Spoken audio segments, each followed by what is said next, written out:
Assalamualaikum warahmatullahi wabarakatuh. Bagaimana kabarnya semuanya anakku? Alhamdulillah. Baik. Ada yang sakit atau tidak? Sehat semuanya? Itu silakan ketua kelas dipimpin berdoa dengan duduk saja. Berdoa mulai. Berdoa selesai. Alhamdulillahirrahmanirrahim. Baik anak-anak semuanya, seperti biasa pelajaran kita di pagi hari ini tentang pendidikan agama Islam.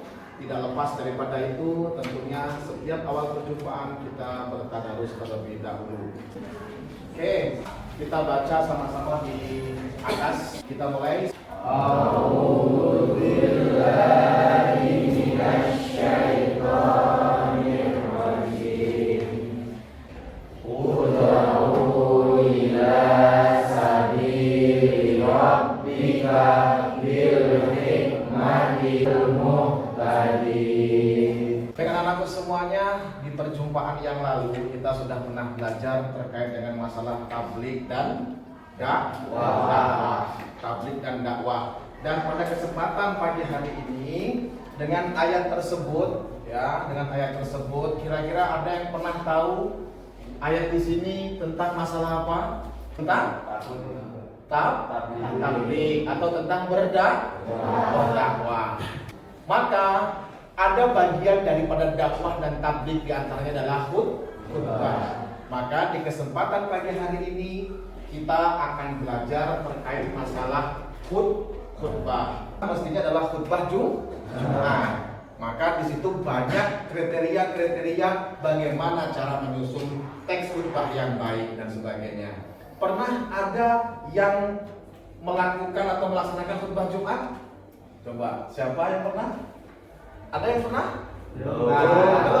Belum pernah ya? Oke, baik. Di pagi hari ini kita akan belajar terkait masalah bagaimana khutbah Jumat itu sah atau tidaknya bagaimana. Ya. Maka untuk itu coba kita lihat tujuan kita dari pembelajaran kita pada pagi hari ini. Yang pertama adalah kalian dua peserta didik dapat mempresentasikan daripada syarat, rukun, dan sunnah khutbah. Yang ketiga, tentunya sesuai dengan harapan kita, mampu menyusun teks khutbah dan mempraktekannya. Coba sekarang kita perhatikan terlebih dahulu video yang akan saya tayangkan di hadapan Anda semuanya.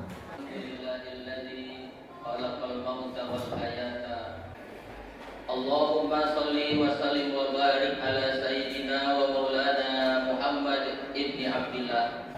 Dari video yang sudah kamu dengar tadi mukadimahnya, kira-kira khutbah Jumat yang kalian dengar tadi, khutbah tersebut sudah berapa belum kira-kira? Belum tahu, Pak. Belum tahu ya? Belum tahu. Oke, baik. Nah, tentunya supaya kita tahu bahwasanya khutbah itu benar, baik atau tidaknya, pertama kali kita harus tahu apa nak? Rukunnya mestinya, tahu syaratnya dan sebagainya tersebut, sehingga orang yang menjadi khotib ketika khutbah Jumat itu tentunya tidak main-main dan harus tahu rukun dan syaratnya. Ya, coba ingin saya tanya satu di antara kalian, kira-kira masalah yang sering terjadi ketika khutbah Jumat, ya Putra Alfian, masalah apa yang sering terjadi ketika khutbah Jumat yang sering kamu temui? Mengantuk. Selain mengantuk, berbicara yang lain. Oke, baik. Dari sini semuanya itu beberapa permasalahan yang kadang-kadang kita perlu diperhatikan supaya pelaksanaan sholat Jumat kita ini benar-benar bermakna dan benar-benar mendapatkan pahala yang baik tentunya. Nah, selanjutnya kita akan putarkan video supaya menjadi bahan amatan buat kalian. Ya. Beberapa larangan ketika khatib berkhutbah. Saat khatib berkhutbah di hari Jumat, jamaah dilarang melakukan beberapa hal berikut ini. Pertama, berbicara, sekalipun dalam rangka mengingatkan orang lain untuk tidak berbicara. Ketiga, duduk sambil memeluk lutut. Baik anak-anakku semuanya, sudah saya paparkan beberapa tayangan video tersebut untuk menjadi bahan diskusi kalian. Entah itu kalian menambahinya lewat browsing dari internet terkait ada adab sebelum Jumatan bagaimana, bahkan sesudah Jumatan ada apa dan sebagainya, apa yang harus dilakukan sehingga kalian bisa mengerti. Nah, kalian diskusikan, kemudian kalian tulis di kertas tersebut ya, sesuai perintah yang di atasnya. Baik, silakan saya kasih waktu kurang lebih 20 menit untuk bisa mengerjakan itu.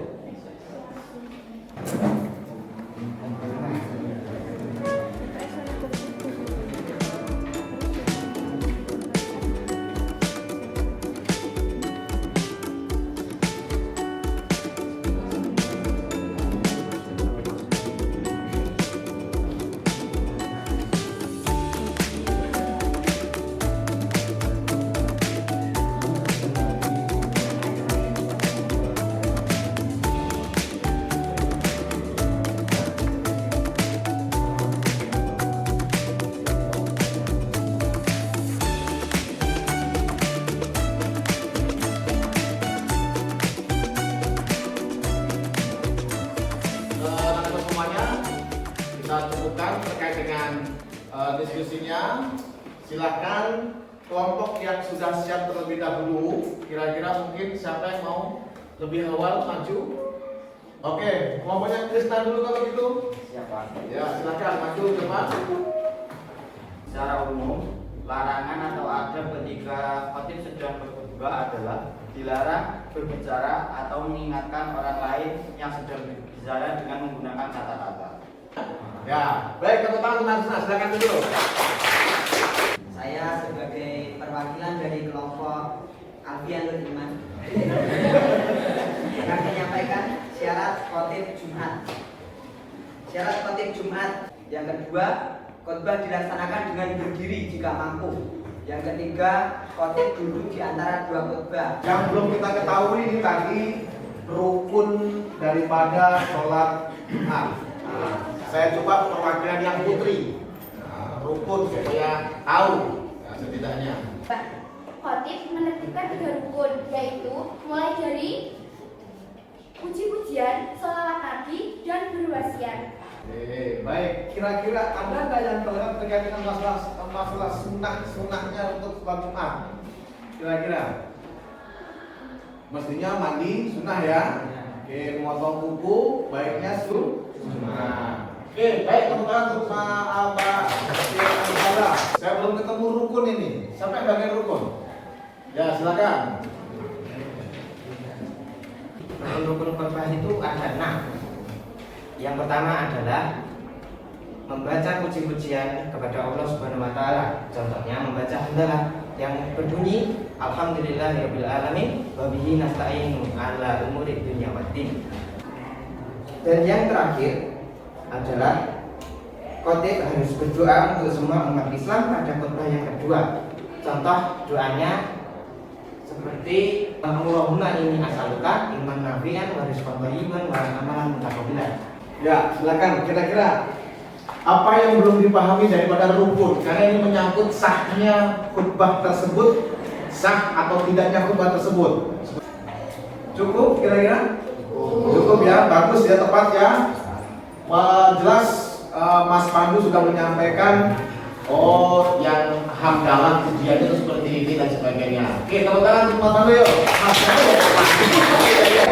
Saya pengen karena satu di antara kalian tadi saya perintahkan untuk latihan untuk menyusun teks naskah khutbah. Tadi sudah disampaikan rentetan gambaran cara membuat khutbah. Hamdalah, syahadat, sholawat. Baik, kelompok yang terakhir coba Mas Irwan, silakan. Dibaca sesuai rukunnya, silakan. Alhamdulillah, nahmaduhu wa nasta'inuhu wa nastaghfiruhu. Asyhadu an la ilaha illallah wahdahu la syarikalah. Allahumma shalli ala Muhammad wa ala alihi wa sahbihi wa man tabi'ahum bi ihsanin ila yaumiddin. Amma ba'du. Rabbana atina fid dunya hasanah wa fil akhirati hasanah wa qina adzabannar. Walhamdulillahi rabbil alamin. Oke, bagus, terima kasih. Nah, dulu. Kira-kira, coba ada nggak kalian kritiki dari apa yang kurang dari penyampaian tadi. Silakan coba. Silakan Mas Nazar. Menurut saya khutbah yang disampaikan Ikhwan itu sudah baik, Pak. Tapi yang bagian yang perlu diperhatikan kembali itu yang pertama intonasinya kurang. Terus yang kedua itu agak kurang banget. Terus yang ketiga itu doanya kurang, Pak. Doanya kurang. Ya, kurang. Bagus. Tentunya yang tidak pernah harus kita lupakan adalah apa kira-kira? Harus juga fasih dalam menyampaikan, khususnya dalam membaca ayat-ayat Al-Qur'an. Oke, tidak masalah. Tepuk tangan untuk Mas Iqbal. Baik anakku, sembari kalian nanti membuat teks khutbah yang akan dikumpulkan di link yang akan saya sampaikan nanti, silakan coba satu kelompok untuk bisa menjawab daripada refleksi yang saya sampaikan tersebut untuk bisa menjadi bahan bagi saya pengetahuan kalian. Silakan dijawab, habis itu segera dikumpulkan. Jika sudah, langsung saya tarik.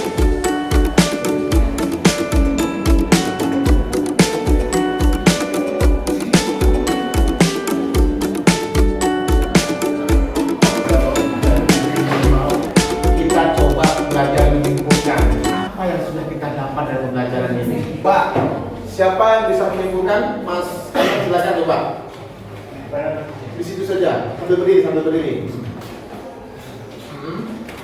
Dengan pembelajaran hari ini kita dapat simpulkan bahwa pertama, khutbah itu bisa dikatakan sah atau tidak itu tergantung dari syarat atau rukunnya. Apabila syarat dan rukunnya terpenuhi, maka khutbah tersebut dapat dinyatakan sah sesuai syariat Islam.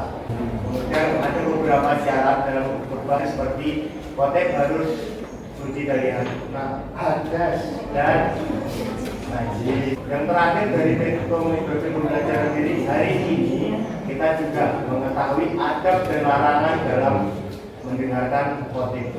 Oke, adab dan larangan ketika khotib berkhutbah. Yang lain mungkin ada yang bisa menyampaikan?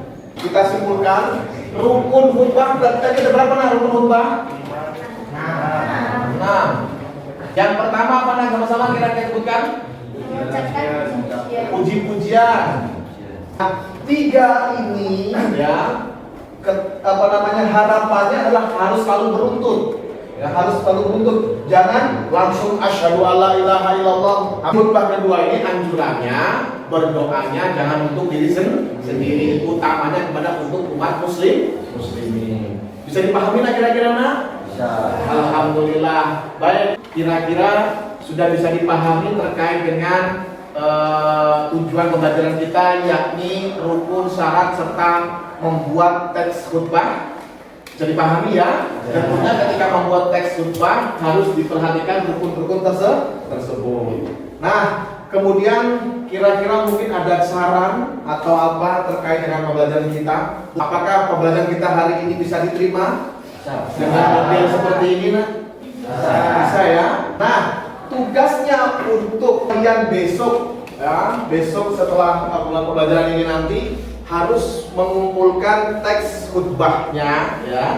Tidak usah panjang-panjang, yang penting terpenuhi syaratnya, rukunnya itu dikumpulkan. Nanti akan saya koreksi dengan instrumen yang sudah saya buat. Kemudian ada link YouTube ini nanti karena saya sudah masuk grup kalian, akan saya sebarkan di grup kelas kalian untuk nanti dijawab setelah keluar kelas ini nanti. Itu dah ya. Saya kira itu, terima kasih. Jika tidak ada pertanyaan dan selesai, dan mohon maaf atas kekurangan ataupun khilaf saya dalam menyampaikan. Yang jelas mudah-mudahan apa yang sudah kita pelajari hari ini bermanfaat untuk kita semuanya. Amin ya rabbal alamin. Dan kita cukupkan bacaan kita dengan sama-sama membaca kafaratul majlis.